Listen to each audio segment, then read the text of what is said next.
And you come in their life size, and you walk in, and it's like the memorial where this circle of midwives surrounds all of you who are standing in the room, and you just are there, feeling protected by what they did and how their vision really was a vision for us.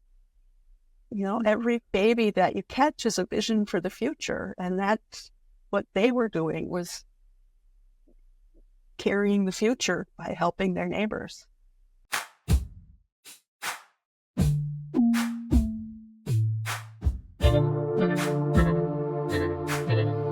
Welcome back again to the Midwifery Wisdom Podcast. This week, Augustine is joined by a lovely guest, Stacy Vandenput. Stacy has focused a large majority of her midwifery career and professional career on preserving midwifery knowledge, a beautiful endeavor. In this episode, Stacy shares a bit about what brought her to this focus, some of the stories she's discovered as she's gone through this, the logistics of archiving midwifery knowledge and history, and even gets a little emotional as she shares a big historical exhibit she worked on to highlight midwifery and the history of midwifery in Wisconsin. Together, Stacy and Augustine emphasize to listeners how studying the history of midwifery and preserving it is not only looking back, but also making big strides to helping the future of midwifery. Grab a tissue for this one. Let's dive in. Welcome back to the 5th season of the Midwifery Wisdom Podcast. I'm so excited for this episode. This is big, y'all. We have a lot to hear about today. I'm so excited to welcome Stacy. Stacy, who are you and where are you and what do you do? Well, my name is Stacy Vandenput, and I'm in Green Bay, Wisconsin. I've lived here my whole life and served this area, Northeast Wisconsin and the Upper Peninsula of Michigan, as a midwife for 30 years, a home birth midwife. During that span, I worked in both eras, as I like to call it, the pre-legal and the certified and legalized version of midwifery. So I kind of have a taste of both worlds there. And in the course of that practice, my background during my training as a midwife, I learned by apprenticeship from midwife Alice Skenendor. She's an Indigenous midwife in Oneida, Wisconsin. I actually simultaneously was apprenticing with Alice when I was seeking my undergraduate at UW Green Bay. So I just was really excited. I've studied humanities at UW Green Bay, and I always had a knack and an interest for history. And so even back then, and this would have been from 1992 to 1994 that I was, in my formative years, even then I was thinking to myself about how interested I am in the history and the anthropology and the preservation of midwifery knowledge. It was always on my mind even then. Fast forward, I did my years of clinical practice, and sometime around 2020, I made the leap into pursuing my master's degree in archives and records administration. And, that's kind of where I'm at now. I'm a student at San Jose State University in the MARA program. That's Masters of Archives and Records Administration. And I'll be graduating in 2025 spring. So I just have 2 more semesters to complete. And everything that I've done in that program, it's an archives and records admin program, but I've focused my studies on how the intersection of those topics meets with midwifery, because I feel like there's just this urgent need to preserve midwifery knowledge. As we all know, our knowledge has been erased over and over again, all different eras. Most recently, the era of modern obstetrics has done its job of erasing what we knew and what we did and who we are. But it's been that way on and off in different eras when midwives or women weren't valued or were, thought of as witches, or, all the different evil things that came about that shut us out and shut us down. So I'm really driven to preserve that history. And the way that I want to do that is through my vision for some type of midwifery archives. I don't know if that will be some single place where midwives can archive their knowledge, or if it will be a lot of small archives. That it could be at a large or small scale. It's really for us as a cohort of midwives to figure that out together. It's really exciting. There are very few of us who are concerned and working on this preservation aspect. I know that there's the Elder Midwives History Project. Have you ever talked to them at all? Well, I didn't. I tried. And I didn't get response. So I tried multiple times and didn't get response. I think that it's not a well-funded project. I think it's just one gal who's working on it. And she's guarded. I think she doesn't want to have her baby be somehow taken or changed from her vision. So I understand that. And that's a scary thing as someone doing something different with this. I feel guarded, but I have to find the balance for where the guardedness is appropriate and where it's time to go forward with sharing. That's well said, and I think speaks to the bigger problem here, which is truly how much we are living in scarcity. The persecution, the marginalization, the delegitimization has been so profoundly effective that we don't trust each other even. That's heavy. I agree. It's heavy. Well, so I bet this is such a fascinating topic. I was also fascinated by history and was an anthropology, sociology, bachelor's myself, a hopeful. And I never took it beyond that, but I remember very distinctly sitting in that sociology class when we studied birth in four cultures. Do you remember that classic text? And I had this concept of we're studying the birth practices of Papua New Guinea, but we don't even know what they are for us, Right. How is this being moved so completely? What does your program think about this work? So my program, my advisors, my teachers, professors, I have been so well received in the program. Some of them are in health information management. That's their specialty. A lot of them aren't. Either way, there's excitement for it. Everything that I've turned in, every research angle that I've taken, I just get a lot of excitement about it. They're all saying, well, nobody's looking at this, and getting a lot of encouragement to go forth with advanced research. So the master's program that I'm in is very broad. It's got, it's got, everything from cybersecurity to history and everything in between for records management issues. And maybe I should define, there's a difference between the records management side of things and the record keeping side of things. I just took your course, which I really enjoyed. It's perfect. I'm excited that you're offering it. The defensive charting course. And that's how we kind of met, I think. We met through the internet space too. But what your focus on in the defensive charting is really the clinical notes. It's the clinical record keeping side of things. I'm looking at sort of the non-clinical side of things in a lot of what I do. We're talking about how do we keep our materials safe. And you did go into HIPAA, and that was a really important piece in your course.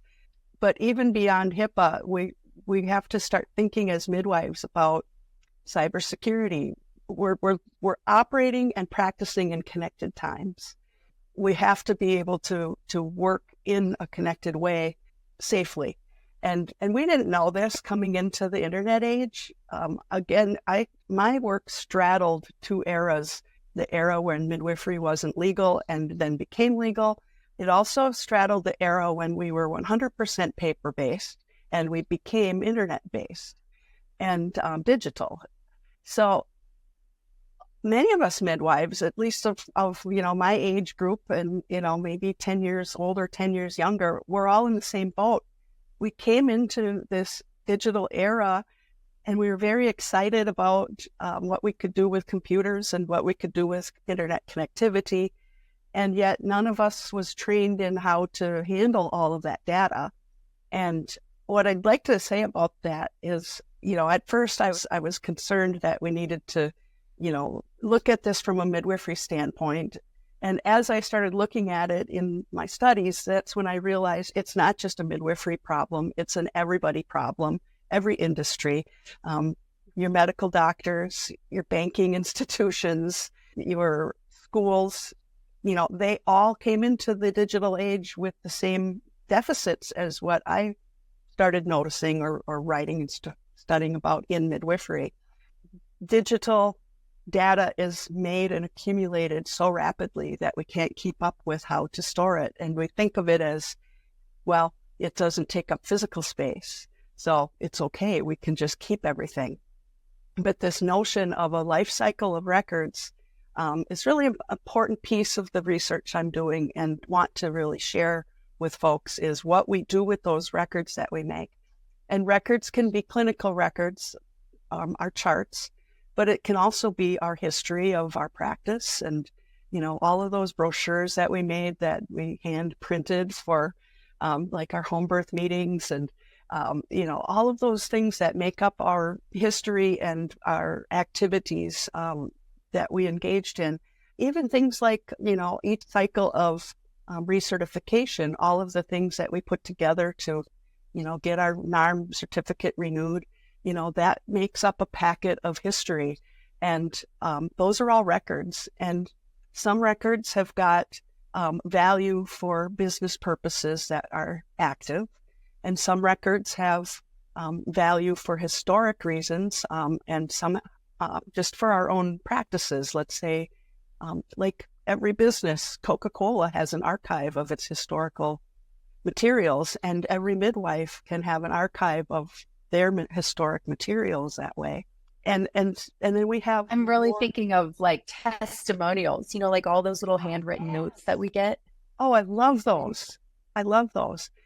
When I saw internet testimonials on other midwife sites in the early days, 1999 or something, 2005, I thought, what's even more touching is to actually scan those handwritten ones and put those on the website.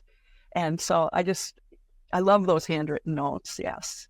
So we have a life cycle for those things. And, there's the creation, there's the use, there's the adaptation.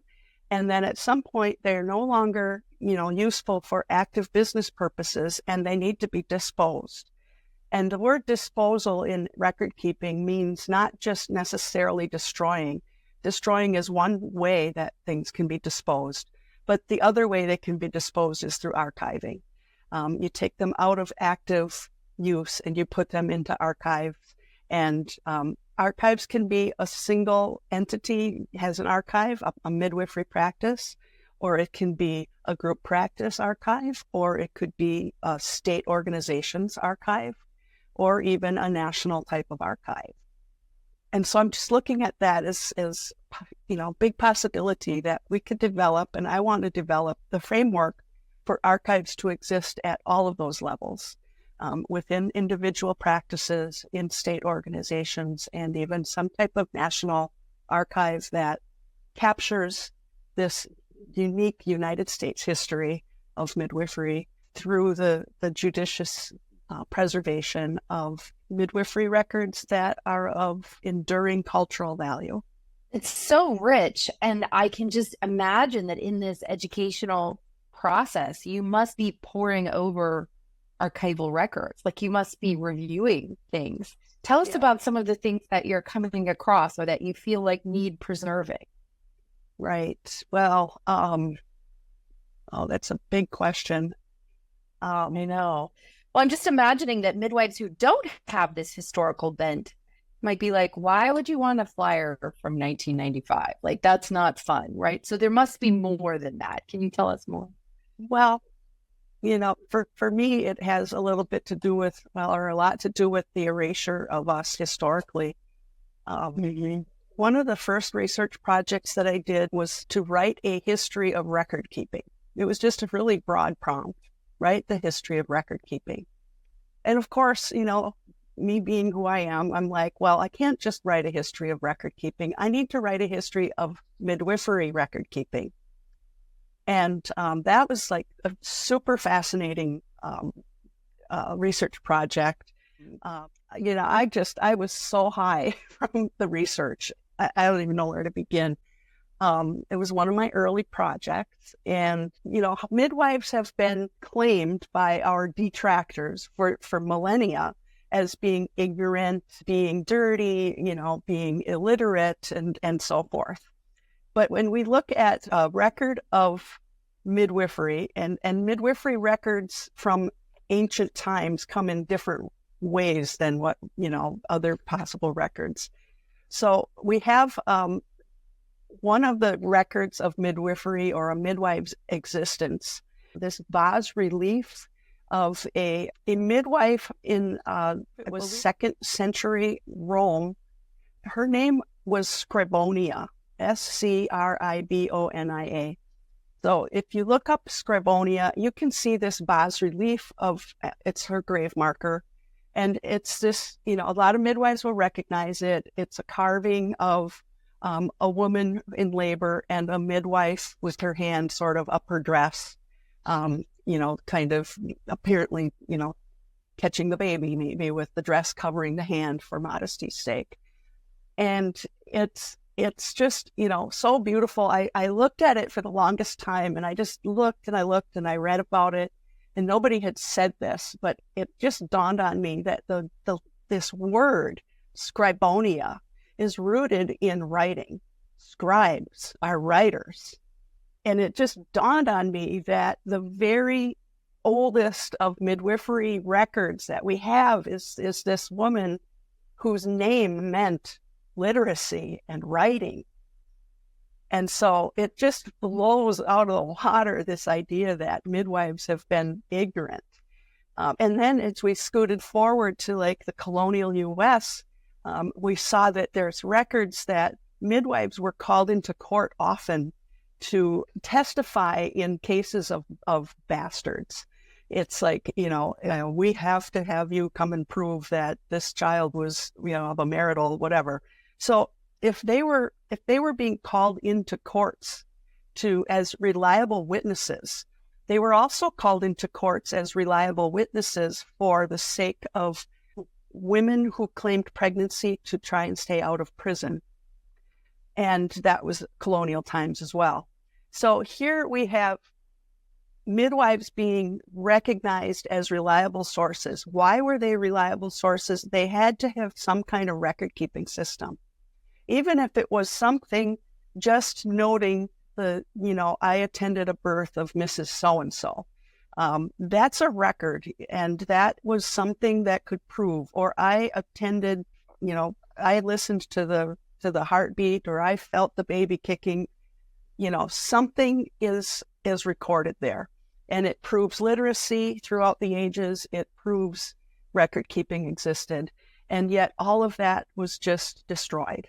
And so along with that, with the destruction of the historic proofs, that is what allows midwifery to then be shut down when the ebb and flow of midwife hatred does its thing. And when, like in the 1800s, early 1900s, when the notorious Dr. DeLee and the notorious Flexner reports all did what they did and really like squashed midwifery as a viable option. In part, that was possible because our record of history was erased, and we couldn't come forth and say, look, we've always been here. We've always done good work. We weren't ignorant. We weren't dirty. We had good outcomes. And so preserving that is, it's important to preserve midwifery. And I think it's important I don't mean to be fatalist, but, I think all of us has that little bit of fear that we live in a time of the nuclear age when, Armageddon per se is possible. And, and maybe not even to the extreme of a nuclear fallout, but maybe to the degree that, like we saw during COVID when so many things broke down, or we see now with cyber attacks on hospitals, we have medical record keeping systems breaking down. Well, we have to have a way to access midwifery knowledge. If the systems are, the mainstream systems that exist, if they come under, some kind of demise, I think we need this midwifery knowledge to be preserved and available for future generations. I couldn't agree more. And I just am so grateful for your perspective, your eye into the delegitimization that has ultimately led us to where we are. And now we're in this new age of delegitimization, which is like an active academicization. We are not so much being persecution directed at us, but energy directed at moving away from us. And I hate to, again, always the CNM, CPM divide, but the divide is getting greater as the CNM academicization is so stressed. Like now a DNP is practically standard, even though, there's all kinds of challenges with that. You don't increase your income or whatever, but the community-based midwifery pathway, most schools only equate the CPM to an associate's, even though it takes 3 to 5 years to complete. There's, That's one, tragic. I think it's tragic, right? And one that gives it a bachelor's and one that gives it a master's, but there is no clinical doctorate in community-based midwifery. There's a research doctorate, a doctor of midwifery that's research-based, not needing a nurse prerequisite at Jefferson University. But there's no place for any of us to get PhD level research in community-based midwifery. So not only is the academicization required to move forward in the medical industrial complex pathway, it's not accessible to those of us in that community base. So we're like literally prevented from doing PhD level research in or PhD clinical training in midwifery. Yeah. Further dividing us. Yeah. Yes. Wow. That's heavy. That's really heavy. I didn't realize that. I appreciate your knowledge on that. Mm-hmm. I wonder what the answer is. Yeah, because I'm not sure chasing the doctorates is the right thing to do either, I know. Yeah. I was mentored by someone who had a high school education, and she went on to build an amazing organization. When midwifery became regulated in Wisconsin in 2006, 2007, she and the group of midwives who we were sort of a team of women who helped each other out. The group made the decision, most of the members, to not pursue the CPM and licensure because they were elder already, going to build and prove the whole, CPM process and prove their validity. It was too big, I think. And so they shifted gears and they built a community midwifery nonprofit group, and it's called Wise Women Gathering Place. It's nationally known for the work that they do, and they describe it as cradle to grave midwifery. They're not doing specific labor and delivery, birth work, prenatal type things anymore. They're working for the community with the midwifery model of advocacy and witnessing and information sharing and resource sharing. And they've built this beautiful organization. And in the very beginning, it started around the kitchen table, just talking, with each other about the matters of life. As midwives do. Yeah. And Ford Foundation heard Alice speak about what was going on around the kitchen table and invited her to, come and talk about that at one of their events. And that led to funding, and the funding led to nonprofit establishment, and that led to greater funding. And, today they're a multi-million-dollar funded organization that was, spearheaded by someone who didn't have a PhD or a master's or even a bachelor's. And that, is really a beautiful thing that we're maybe forgetting in this new era of midwifery professionalization, is that all of our ancestral midwives, though not ignorant and illiterate, were not educated to these higher and higher and higher degrees, and they still had good outcomes, and they still had good standing in the communities, and they still even had, some degree of authority when it came to things like I mentioned earlier, where they'd get called to court to testify. It's just really confounding, and it's a puzzle. It's a big puzzle. What do we need? Obviously, we need the blend of everybody's talents to somehow fit in there and make this work. But I don't know how to make that leap, and I can just do my part.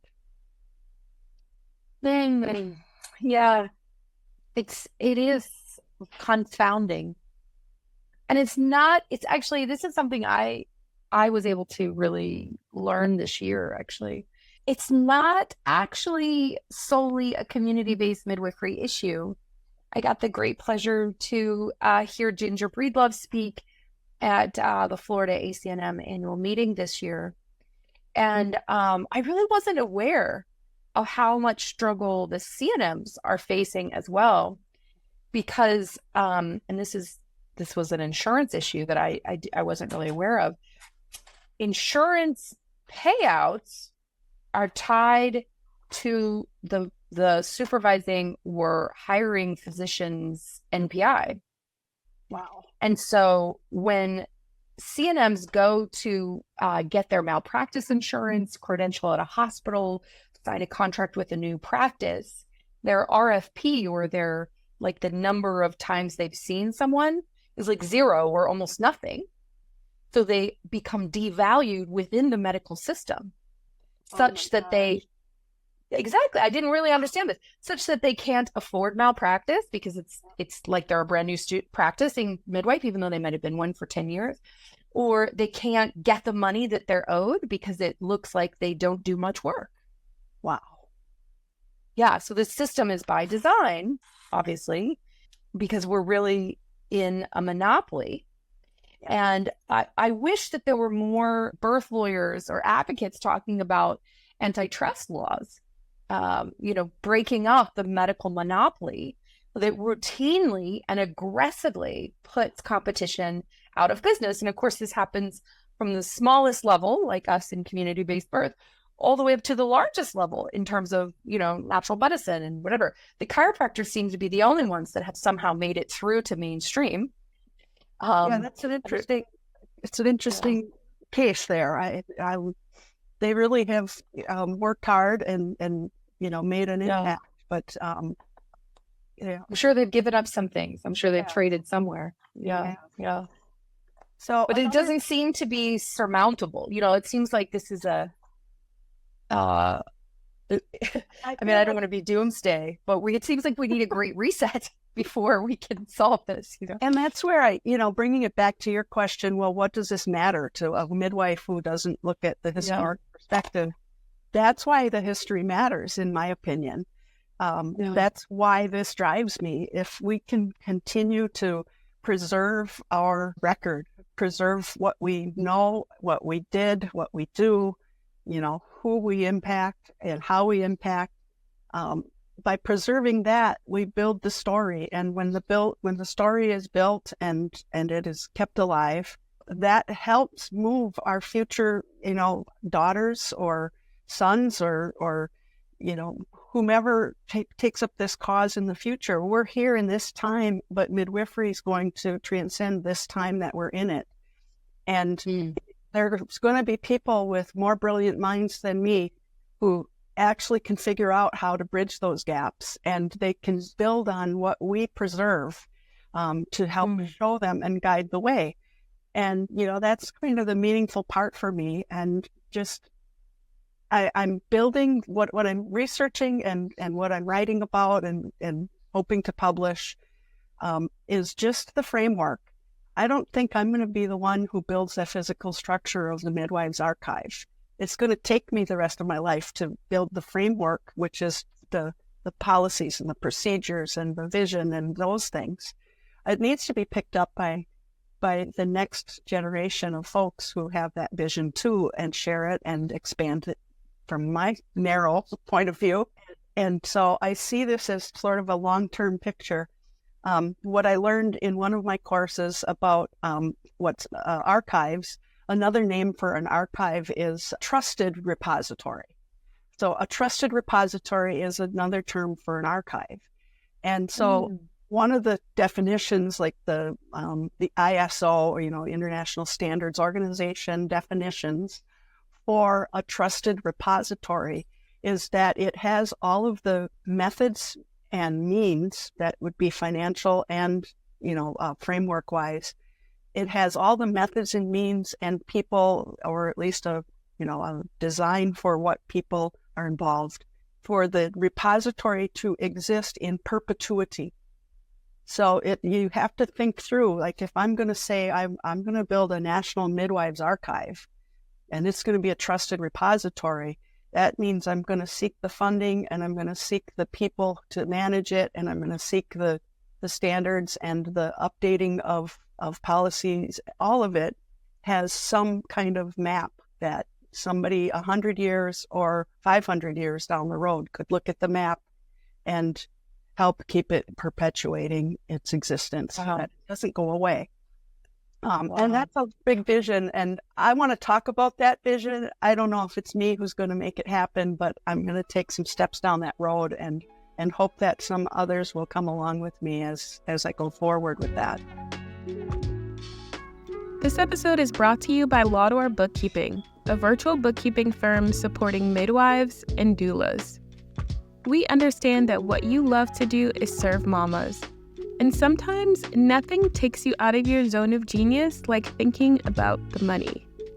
But fortunately, there is a way to make confident money moves, pay yourself a consistent salary, proactively save for taxes, and plan for growth. This all starts with clean, tidy books. That's where we come in. To learn more about working with us, click the link in the show notes. Yeah, I hope so too. I'm cheering for you, and I have an image that's coming to mind. Have you ever seen Interstellar? Do you remember that movie? No, I'm not a big TV watcher or movie watcher. Well, it's a, sci-fi movie, and they're in space and whatever. But a bunch of time passes and he's able to come back and visit, and they take him to the museum of the age that he's from. Yeah. And so even though they're like on a space station or whatever, there's like a whole house that was transplanted like videos showing interviews from people at that time. And they even put like dust out. There's no dust in space, but they added the dust like for effect. I'm getting this image of like us way, way in the future when midwifery actually is mainstream, when it's integrated, when it's not ostracized, when it's not marginalized, it's not delegitimized or criminalized, when midwifery is the gold standard, that every pregnant person gets a midwife, even if they need medical attention, they definitely get a midwife, this future we've all been dreaming up. If that were the case, wouldn't it be extraordinary to be able to look back on when it was so hard? Yeah, I think so. On a smaller scale, I mean, that's the wonderful thing about being in academia is they're allowing me to dream at all scale, and so that's maybe what I love about academics. But that's the large scale. The small scale side is just as important. Here's something I want to put this out for all midwives. I really think it's important. We all, hear that we're supposed to write a will, right? And, some of us write those wills like we should, and some of us don't. I think that's a pretty, that's across the board of all humans. Some of us don't like to think about that stuff. But we have our will for, say, our house and, our bank accounts and our cars and what special jewelry or whatever we want to pass on to our kids. But we as midwives, I think we need to include a will of sorts or a succession plan for our practice records. If we haven't already made a written statement of what we want to have done with those things, maybe we want to try to distribute them back to the clients if we haven't done that ourselves. I know so many midwives have the clients hold their own charts, but maybe we want to have them compiled in some kind of an archive. Maybe we want them redacted and donated to some type of research center or library. I think we all need to start thinking in those terms, because otherwise we're going to die, and our kids and our heirs are going to look at that body of work or body of records. It may be just boxes in your basement. It may be files in computers. It may be floppy disks. It may be some type of cloud-based set of records. They're going to look at that and they're going to go, what do we do with this? This represents the whole work of my parents' life, and now they're gone and we don't know what to do. Should we keep it? Should we destroy it? Should we return it somewhere? Should we keep it just in the basement like it's been? We need to tell our heirs what we want done with that. And so I really encourage everybody, all midwives, to think about that. And I'm putting together a form, like a succession form or some type of a statement that helps to make that an easier thing to figure out. I'll have that available for folks in not too distant future. I've done it for a few clients already, but I haven't formalized it as a multi-state kind of document. That's awesome. Well, if you do and you want us to share it, please stay in touch with us about that. Absolutely. I just have this picture, when I first started I think there was, it was like an archivist meme going around where somebody donated their family records, and the archives went to obtain them, and they opened up this big storage garage, and it's floor to ceiling boxes, and they're dirty and they're dusty and they're breaking down and they're piled high, and it's like, where do we begin? And I just have this. I know that's going to be the case for maybe a lot of midwives' kids someday. What do we do? Yeah. And of course, without any context, a lot of it looks like garbage. Yes. So spending that time to sort it and name it now. So brilliant. And if our kids treat it like garbage, is that a HIPAA violation? If they just throw it away? There's so many layers of stuff to learn. It's endless. I feel like there's a PhD for me in the future if I want to go there, because there's just so much research. I could take many angles. The thing is, I don't know that I want to get into academic politics. Becoming a PhD researcher is going to mean becoming, a fundraiser for my college. And there's, maybe teaching non-midwifery students in topics. I'd rather be teaching midwives. So right. I don't know that that's the path or not. I thought it was, but a lot changed in the past year for me. I had my mom pass away. I had my close companion get cancer. Just a lot is being rethought through as to what matters in the future here. Yeah, life keeps happening, huh? Oh, well, I wonder if we could go ahead. Sorry. Well, I just if you weren't going there, I just want to also bring up how excited I am about this Wisconsin midwifery exhibit that I worked on. That was going to be exactly my segue. Take it away. Oh my gosh. So this was like the hardest project of my schooling. And it was just huge and exciting. And the assignment was to develop a design for an exhibition. And of course, I always go bigger than the assignment is supposed to be. And I think that's because I have this focus on a unified topic of midwifery. Many of my peers in the program aren't unified in that way. They love archives, they love record keeping, and they're amazing students. but they maybe one semester they're studying the keeping of records at Tesla, and the next semester they're studying the keeping of records in a small quilt museum. They bounce around, and I've had this single focus that allows me to go bigger in some of my projects than what the assignment calls for, because my vision is beyond just getting the grade. My vision is to bring this to life.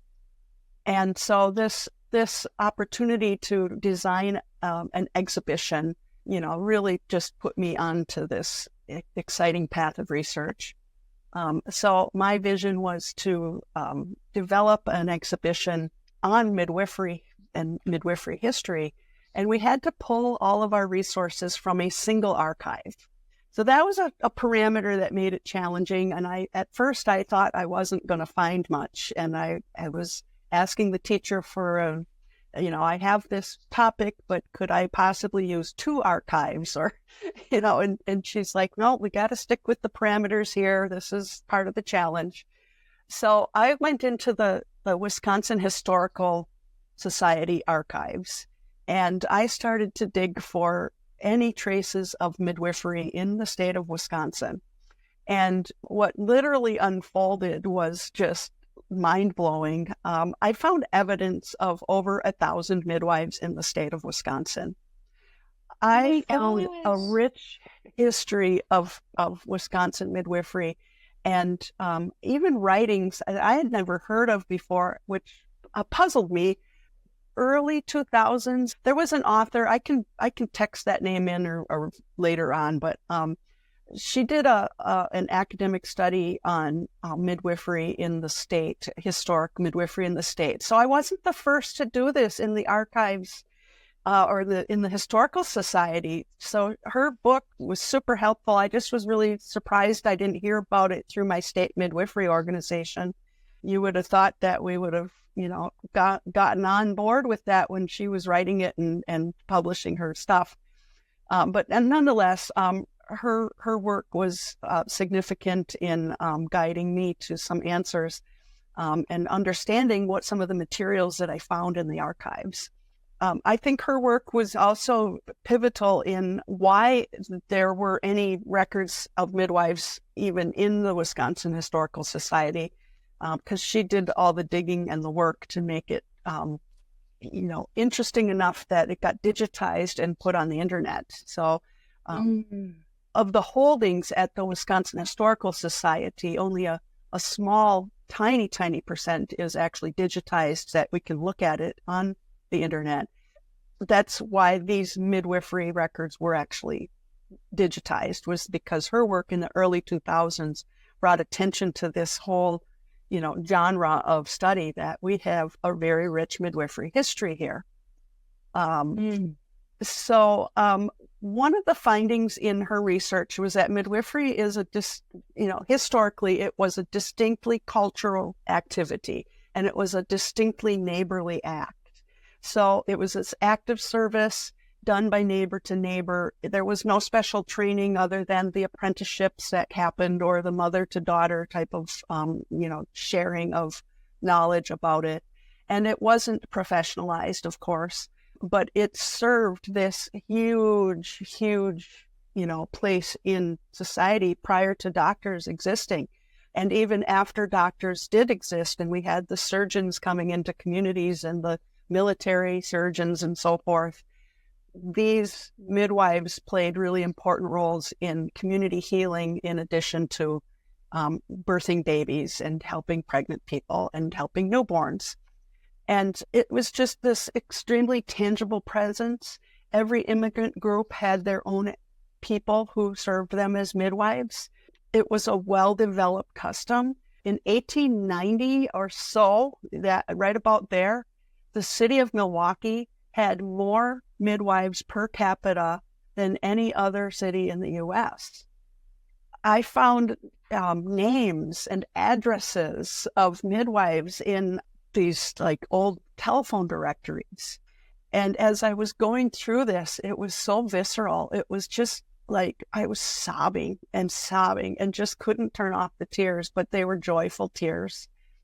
And this is the feeling that came across. And this is the vision that I want. I want to bring this exhibit to life. It needs work. I did the part for the assignment that I needed to do, but to bring it to the public, there are pieces in there that need to get worked out. But as I was sitting there sobbing with this list, I had, just before me, this list of, several hundred midwives, names and addresses. And I'm just bawling and I'm looking at this and I'm thinking, I feel like if I was the surviving family of a war veteran, and I went up to that Vietnam, memorial, say, and I found my loved one's name and I put my hand there and I just touched that name. And then, the tears start pouring and the realization of the memory of that they're real, they're here, they still exist in name. And that's just how I felt when I saw that. And then I'm like, we need a memorial like that for our midwives. And what's more is that the midwives of history, they were heroic in things that were peacekeeping, not war making. And we need to memorialize that. And that's the vision for this exhibit that I've designed, is that we see the evidence of their names and their impact and their stories. And it builds. You come in slowly and you're introduced to the concept and you're introduced to the idea that there's a name and a word for midwife in every language for every immigrant group that settled in Wisconsin and for every indigenous group that lived here before us. That these names and words existed and these people existed and they had a vital place in every culture and society. And as you go through, you get introduced to all of that, and you get introduced to what medicine of that era did to squash it. And then you come into this room and it opens up and we've got pictures from 1890 to about 1920, Wisconsin licensed midwives. And they had their pictures, they had photographs, and there's a record of, I believe, I think there's over 350 pictures of midwives. And you come in their life size and you walk in and it's like the memorial where this circle of midwives surrounds all of you who are standing in the room. And you just are there, feeling protected by what they did and how their vision really was a vision for us. Every baby that you catch is a vision for the future. And that's what they were doing, was carrying the future by helping their neighbors. And it's, of course, what we're all doing now. It's just who will remember it, who will preserve it. Stacy, thank you so much. Thank you. I want to see this exhibit. I want to stand there with tears falling. Me too. I have, the needs that I have to make it happen, I think, are overcoming some of my, I have a little isolation. I'm isolated academically in a program that's not midwifery based. So my professors and advisors can help me to this degree, but I think making the jump between the two worlds is something that I'll need to find a way to do. And I thank you so much for this opportunity to talk, because that's one of the ways it's going to happen. For better or worse, I led kind of an isolated midwifery existence. I didn't have strong community ties after my group of core midwives when they retired and went into the Wise Women nonprofit group. I was the only one in my immediate city who went on for the CPM and stayed in clinical practice. And the next communities over were not that far, but midwifery, it can be isolating. We don't always connect with the people that are practicing it. And I have my own social issues. I'd say I'm neurodivergent. So it's easier for me to delve into words on paper than to meet with people in real life and make those kind of connections. I like one-on-one more than groups. There's all kinds of things. So I'm going to have to find a We're way in good company, friend. We're in make good a jump between, writing this all down and finding the right people that are going to get excited and fund it. And Yeah. I want to write the stories and the books, and they need to. I think I need an agent, because I don't want to do the and I don't know how to find an agent. And there's so I much. might have a lead for you. That would be helpful. Thank you. Yeah. It's profound and powerful work. And I really see that you're not just looking backwards, you're also looking forwards. And that's such a gift for those of us into the future midwives. Thank you very much. Thank you for seeing that. It's true. I just have this really encompassing vision for, it is about the future. Yeah, I feel that. Midwifery, I've been saying a lot this year. Midwifery is really an endangered species right now. The midwifery that you and I know, the with woman midwifery, is in danger. Yeah, UNESCO in December of 2023, they, proclaimed that midwifery is a cultural. Oh, there's a wording for it. I'd have to look it up quick to. A cultural practice. Yes, it's protected. Yes, protected as important to all of humanity. And I feel like that's like a really big. That's a big stepping stone for all of us. For midwives, the world over, for people like you and I who are looking at ways to preserve what we know. I think that's going to help. It's not everybody understands it, but we can use that to leverage that understanding. Yeah, I think that, and also the stance that the MPH folks, the Masters in Public Health folks, have made repeatedly, saying like midwifery saves lives, full stop. Like those two pieces are really crucial to ringing bells that can't be unrung. Ringing bells for people to really hear it. And you know what the next piece of that is the obstetrician shortage. Yeah. I found the research in 2018. This was before COVID. That's when ACOG first started to write and publish that they anticipated a shortage of up to 30,000 OBs by the year 2030. That was pre-COVID. That was pre-Dobbs. So they were already expecting massive shortages before COVID put OBs out of practice, before Dobbs put OBs out of practice. So the fact that we have got this looming OB shortage means that we have to have a pathway. We're in it. I mean, it's not coming. It's here. It's here. We have, we have to re-envision a pathway for neighborly help. Oh, yeah, that's it right there.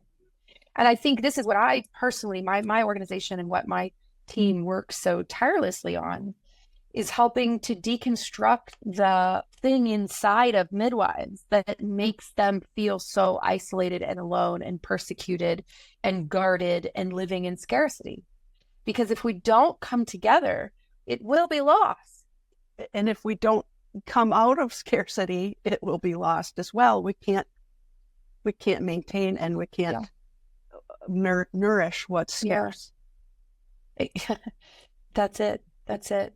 Yeah, I feel like even though it sounds like hokey, I think what I mostly do now is like teach about boundaries so you protect yourself, and teach about abundance so that you attract this new reality. I think that's mostly what I do now. Fuck midwifery. Mostly, this is how I'm midwifing midwives now.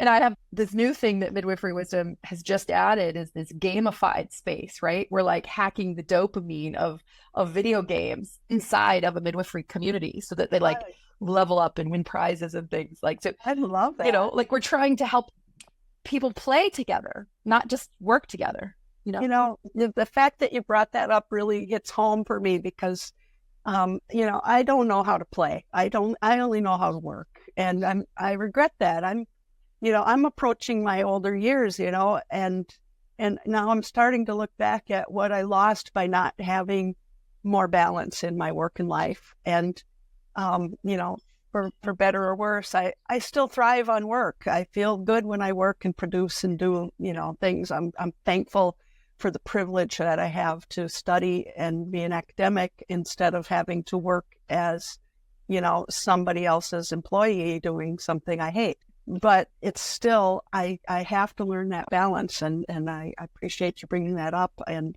I really wish I would have learned that earlier. I think I'd have been a better midwife. Well, it's never too late. I'd love to send you an invitation so you can join our space. Thank you.